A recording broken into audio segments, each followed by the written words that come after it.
Good morning, Europe. Thank you for starting your day with us. Here's a look now at Wednesday's top stories. Tens of thousands of civilians remain trapped in Mariopol, but Ukrainian forces continue to fight off Moscow's efforts to occupy the battered port city. As EU leaders look for ways to minimise the impact of increasing fuel prices, Spain pushes for the introduction of price caps in the bloc. In Ukraine, disruption to food production and exports has caused prices to soar, which risks pushing millions into the danger of severe hunger.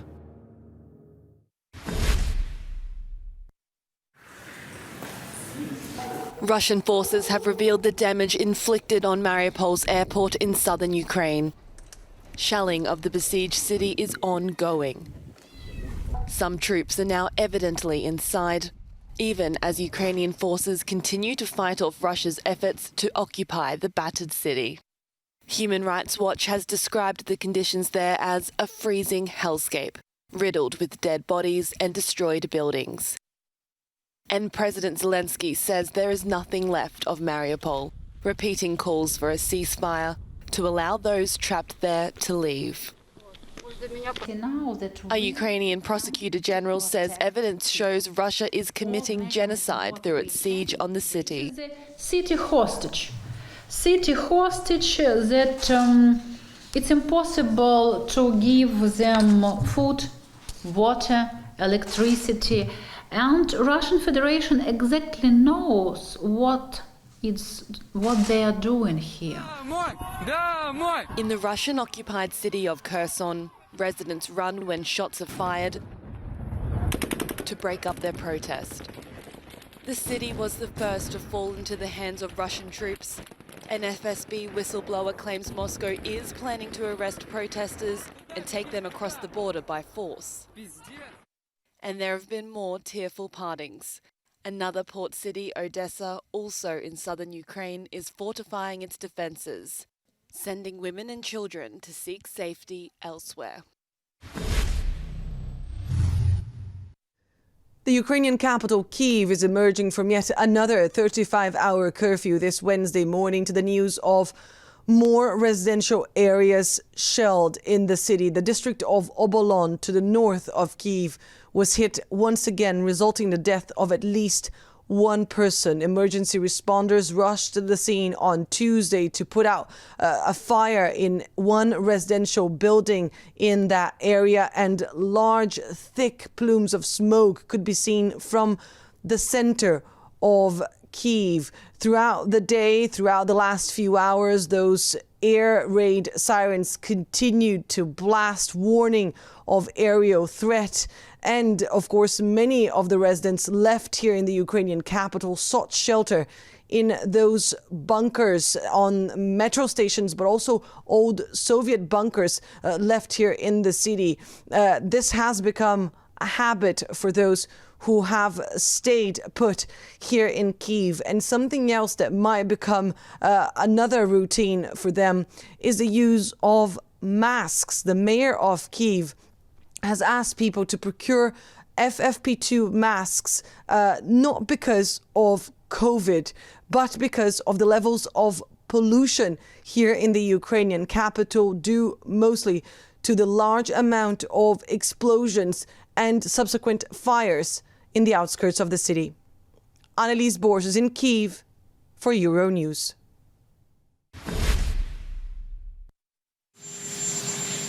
US President Joe Biden leaves for Brussels today, where he and his European counterparts will announce new sanctions against Russia and new measures to tighten existing ones.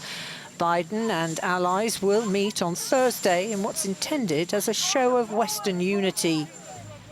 White House National Security Advisor Jake Sullivan underlined the purpose of the trip. One of the key elements of that announcement will focus not just on adding new sanctions, but on ensuring that there is joint effort to crack down on evasion, on sanctions busting, on any attempt by any country to help Russia basically undermine, weaken, or get around the sanctions.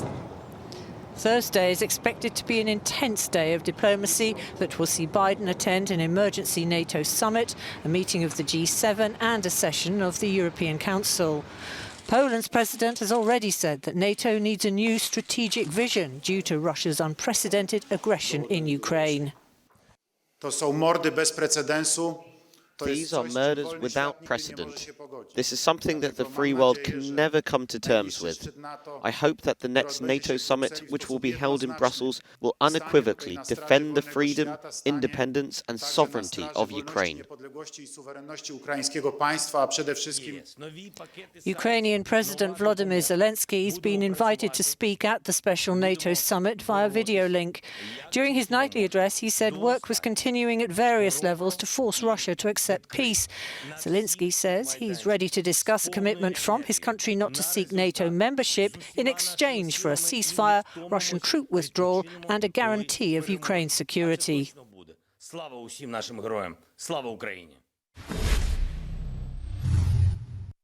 Canadian Prime Minister Justin Trudeau will be addressing MEPs in the European Parliament here in Brussels today. He'll be discussing security, the defence of democracy and the transatlantic relationship between Canada and the European Union.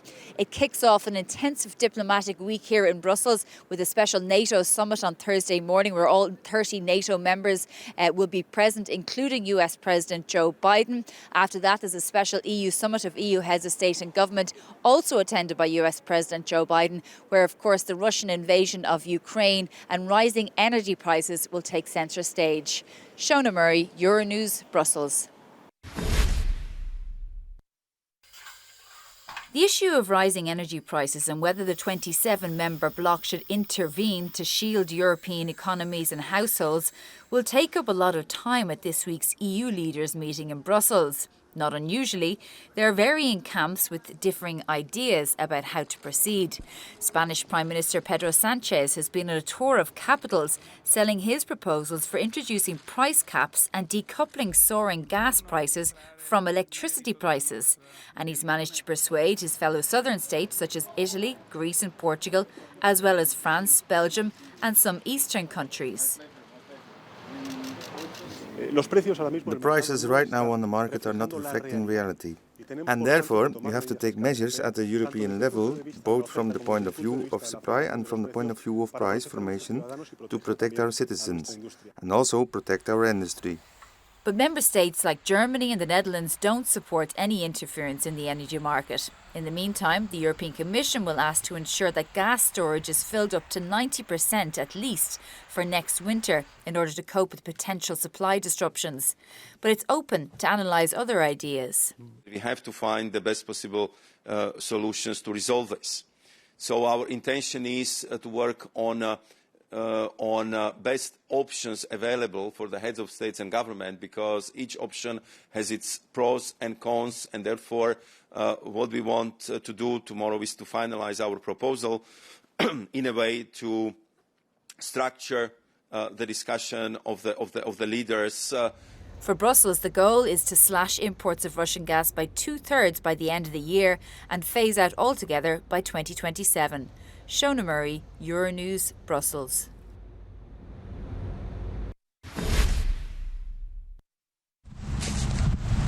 The world is facing an impending food crisis, with soaring prices and millions in danger of severe hunger as Russia's invasion threatens supplies of key staple crops. Ukraine has always been one of the largest food exporters in the world, but President Zelensky has said, how can Ukraine sow under constant Russian shelling? Earlier, Ukraine's Minister for Agriculture spelled out the problem to the European Parliament. The main channel for the delivery of harvest and grain were our seaports. At present, they are either partially destroyed. Just a couple hours ago, Nikolaev grain port were destroyed by Russian bombs. We had a huge storage equipment there. Everything were destroyed. Wheat prices have hit record highs in recent days, as have the prices for rapeseed and sunflower oil. At least 50 countries depend on Russia and Ukraine for 30% or more of their wheat supply. Worryingly, many developing countries in North Africa, Asia and the Near East are the most reliant on these supplies. Poor countries, like here in Yemen, are bearing the brunt of the price increases. Many were already struggling financially, with some facing debt crises amid the pandemic. The conflict in Ukraine, the coronavirus and climate change are all contributing to a major food crisis for those least able to cope.